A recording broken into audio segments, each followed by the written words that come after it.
Day after day, Russia continues to feed hundreds, if not thousands, of its soldiers into the meat grinder of the Ukraine war. Those soldiers are chewed up and spit out.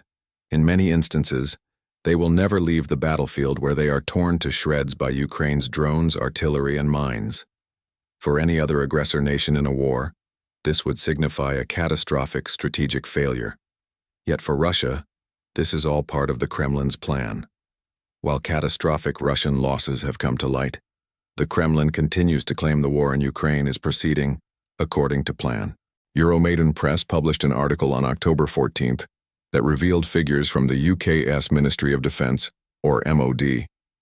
These numbers paint a grim picture of Russia's battle strategy in Ukraine. The MOD reports that Russia has sustained a staggering 332,000 casualties in 2025 so far. That data runs up to October 12th.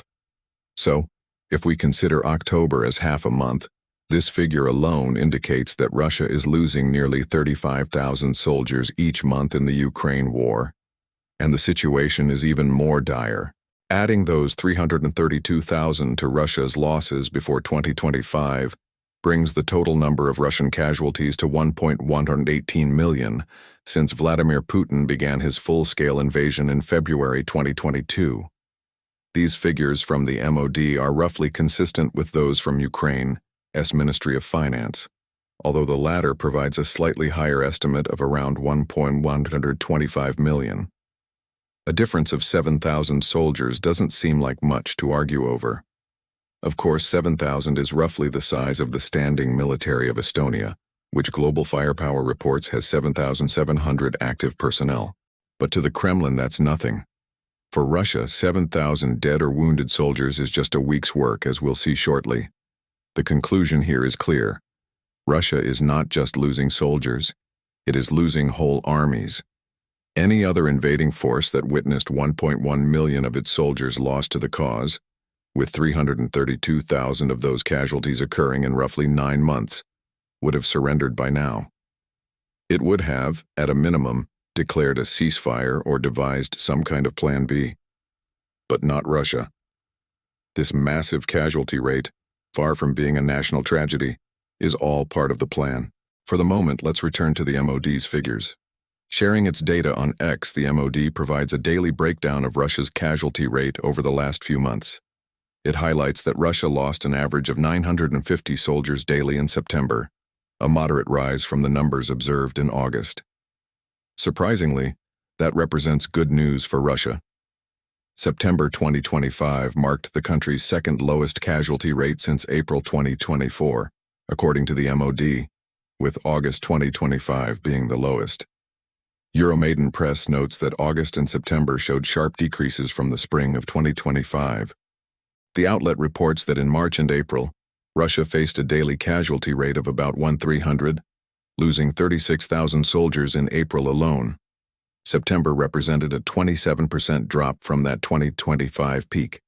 But this positive trend for Russia was short-lived. The steady increase that began in September has carried on into October. The MOD reports, however, Russia's casualty rate in October 2025 has been steadily increasing, surpassing 1,000 daily casualties every day from 5 October through to 12 October. It seems, therefore, that Russia is returning to its pattern of heavier losses as 2025 draws to a close, and by heavier, we truly mean it. An unprecedented number of Russia's soldiers are dying. Casualties alone fail to tell the full story of Russia's immense manpower losses, as the term encompasses everyone who is killed, injured, captured, or otherwise removed from the conflict. To grasp the real picture of what is happening to Russia's forces, we must examine the Russian military's ratio of dead to injured. But first, some context. During World War II, death-to-injury ratios fluctuated based on the country and the specific battles fought. The Dupuy Institute notes that for the Soviet Army in the devastating Battle of Kursk against the invading Nazi army, the ratio was 2.29 injuries for every death in the first week, improving slightly to 2.68 injuries per death a week later. Other ratios were similar or better. The UK, for example, saw ratios between 1.67 to 1 and 4.59 to 1 while fighting in the Ardennes.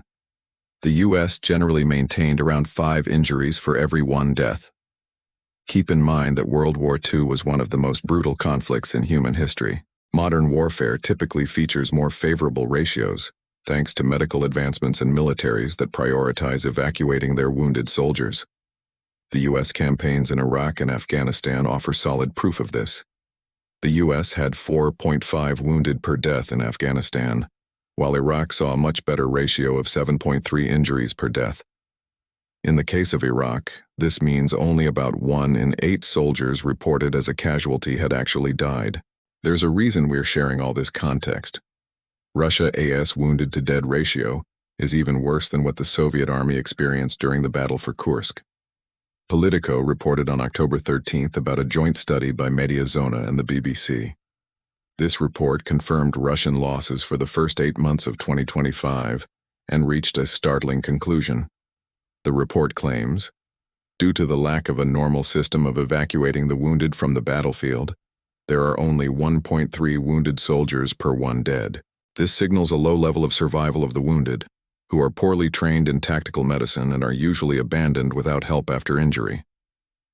This information puts Russia's casualty numbers in an entirely new perspective. If the country is now losing about 1,000 soldiers daily in October, this means nearly half of those casualties are fatalities. These are soldiers who will never be able to fight another day for Putin, which means they must be replaced. Russia isn't merely losing soldiers to injury. It is literally watching its soldiers die on the battlefield. With no effective evacuation plans, the Kremlin is willingly sacrificing the lives of soldiers who might have been saved if Russia were conducting anything that remotely resembles a modern war. Russia's wounded-to-dead ratio is worse than that of the Battle of Kursk in World War II, which remains the single largest battle in the history of warfare. But that historical battle might help us understand why this is all part of Russia's plan. The Battle of Kursk, as devastating as it was for the Soviet Union, was still a victory. It stopped Germany from carrying out the major offensive operations it had planned on the Eastern Front, and for many, the battle became a turning point in the war. Today, we are witnessing Russia contend with a worse wounded-to-dead ratio than even that battle, possibly because Russia thinks it can win in Ukraine through the sheer volume of its manpower alone. But we'll have more on that later.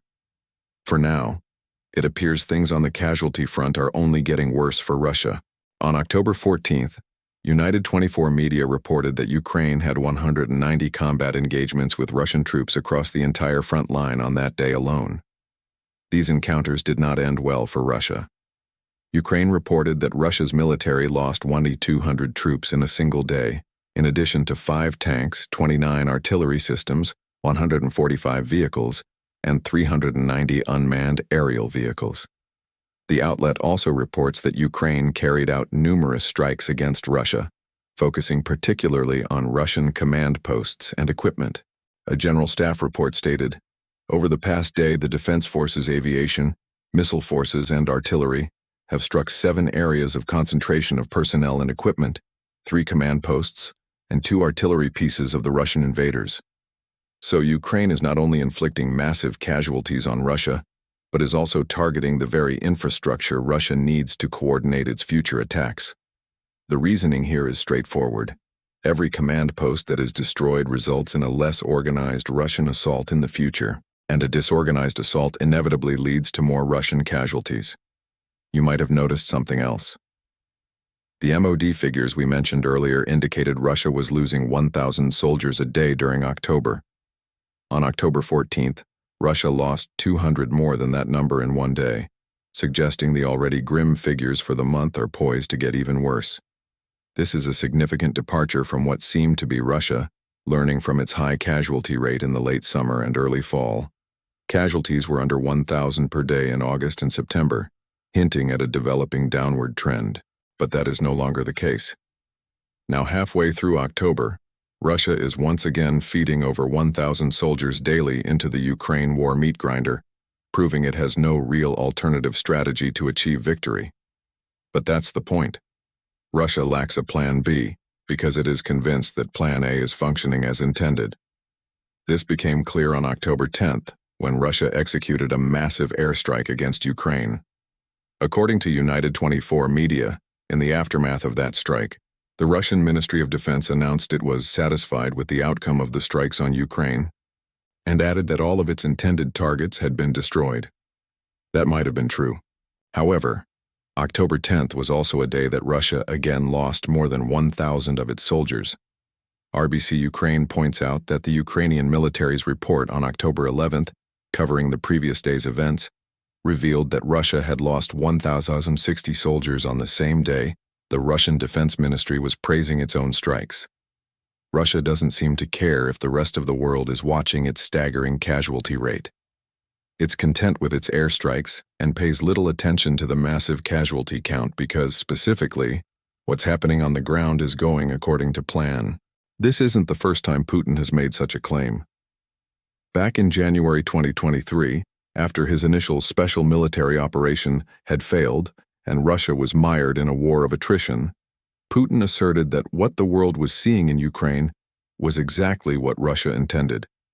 The dynamics are positive, Putin stated at the time. Everything is developing within the plan of the Defense Ministry and the General Staff. And I hope that our fighters will please us more than once again with the results of their combat work. At that point in the war, Russia had seemingly reached the 100,000 casualties mark and was approaching 150,000 soldiers lost. By March, it had surpassed that figure, and as we've seen, it has added roughly 1 million more since. This has been Putin's strategy all along. So, the Kremlin isn't lying when it says the Ukraine war is going according to plan. Russia has made the mass death of its own soldiers a central element of its strategy, instead of using the far more modern combined assault tactics that would have resulted in a much lower casualty rate. To any other nation unwilling to sacrifice several armies' worth of soldiers for one objective, according to plan may sound bizarre, but for Russia it's standard procedure, because attrition, on its own side as well as the enemy's, has always been the Russian method. This is according to the national interest, which states that events in Ukraine are closely aligned with how Russia has employed its forces in many past conflicts.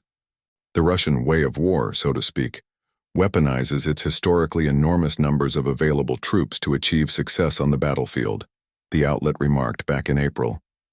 That is exactly what has unfolded in Ukraine. On the ground, at least, Russia has adopted a strategy of endlessly replenishing its forces as Ukraine mows them down. The same applies to Russia's equipment. For the Kremlin, the fact that its soldiers and equipment are being destroyed in Ukraine is not what matters. That is an expected outcome of the Russian approach to warfare. The only thing that truly matters is that these soldiers and equipment are compelling Ukraine to use up ammunition, to lose its own people. The slow advance deeper into Ukraine is made possible by sheer numbers alone. In World War I, Russia threw millions of men against the German and Austro-Hungarian forces, the national interest points out. During the subsequent World War, Joseph Stalin mobilized the Soviet Union on an unprecedented scale, leading to events like the Battle of Kursk. Russia is thought to have lost 800,000 soldiers in that battle, compared to Germany's 200,000 casualties. Yet the Battle of Kursk is still regarded as one of Russia's greatest victories. For any other country, that scale of loss would be a catastrophe, a military-ending event leaving it so weakened that an invading army could inflict serious damage in future engagements. For Russia, such losses are just part of the plan. And Ukraine demonstrates that Russia employs the same attritional approach when on the offensive as it does when defending. In June, David Blair of The Telegraph published an analysis of Russia's approach in Ukraine up to that point. His article featured a compelling graphic. At that time, an estimated 250,000 Russian soldiers had died out of 950,000 total casualties. These figures were recorded after just over 3 years of conflict. For comparison, the graphic shows that 58,220 American soldiers died during the 8-year Vietnam War, highlighting how outdated Russia's ground offensive was even over 50 years ago. Those numbers conjure an image of Putin casting the entirety of his first invading army into a furnace, then gathering another and doing the same, over and over again, Blair wrote in June. And he's not wrong. That is precisely what Russia has done, and similar to the national interest article, Blair attributes this to Putin's loyalty to Russia's history rather than modern methods of warfare. He argues that the Russian president's frame of reference for warfare does not seem to stem from any conflict post-1945. Instead, Putin is steeped in the history of what Russians call the Great Patriotic War, the Soviet Union's epic struggle against Hitler's invasion between 1941 and 1945. It appears World War II is the template for Russia's strategy in Ukraine. This, coupled with Putin's callous indifference to the number of soldiers Russia is losing, explains how the MOD's figures are exactly what Russia claims them to be, all part of the plan. It is simply a plan that is incomprehensible to any modern military, because today's armies are not structured to fight in the way Russia is fighting. This isn't just at the strategic level either. Western militaries do not treat their soldiers with the cold indifference, as Blair calls it, that Putin and his Kremlin allies show to Russia's troops. Putin is willing to witness the suffering. He is content with Russia enduring more casualties than nearly any other war since the end of World War II. But the question must be asked: why? Part of the reason why everything is going according to plan from the Russian viewpoint is that Putin's forces are making gains. They are not impressive gains by any measure. Nevertheless, they exist. Reuters reported on October 8 that Putin claims Russia has captured approximately 1,930 square miles of Ukraine in 2025 so far. If we assume Putin is being truthful, a significant assumption, that would represent about 1% of Ukraine, raising the total area Russia has captured to almost 20% of the country. According to Reuters, in Putin's view, holding 1/5 of the country is proof that his plan is effective. It doesn't matter that the vast majority of these gains were made in the initial weeks of the war before Ukraine pushed Russia back. To the Kremlin, 20% captured in just over 3.5 years is still 20%. It is proof that the heavy price paid in the blood of Russian soldiers is worth it. However, there is another reason Putin is so determined to proceed with the Russian plan. At this moment, Putin may not be aiming to capture all of Ukraine. He might only want Russia to seize enough of the country to give him leverage in future peace negotiations. Putin has consistently delayed peace talks since they started earlier in 2025, and he has a reason for doing so. On August 16th, following Putin's Alaska summit with U.S. President Donald Trump, The Guardian disclosed that Putin had made Russian control over Luhansk and Donetsk one of his conditions. Putin stated that for a ceasefire to even happen, the front lines would need to be frozen, signaling that these two regions are his primary objective. And it is for Luhansk and Donetsk that Russia continues to grind through its troops. For Russia, everything is going according to plan, because it is making slow headway through these two regions. Every square mile gained, regardless of how slowly, provides more leverage for Putin. His current objective seems to be for Russia to occupy Luhansk and Donetsk so thoroughly that Ukraine would have to concede them in any future peace agreement. The plan will remain in effect until that occupation is complete. Russia will commit many more hundreds of thousands, possibly millions of its soldiers to this cause. In Putin's mind, their loss will be justified because each casualty brings him one step closer to cementing his place in history as the Russian leader who returned Ukraine to its rightful owners. It is a perverse perspective, and this very Russian plan may be what ultimately undoes Russia.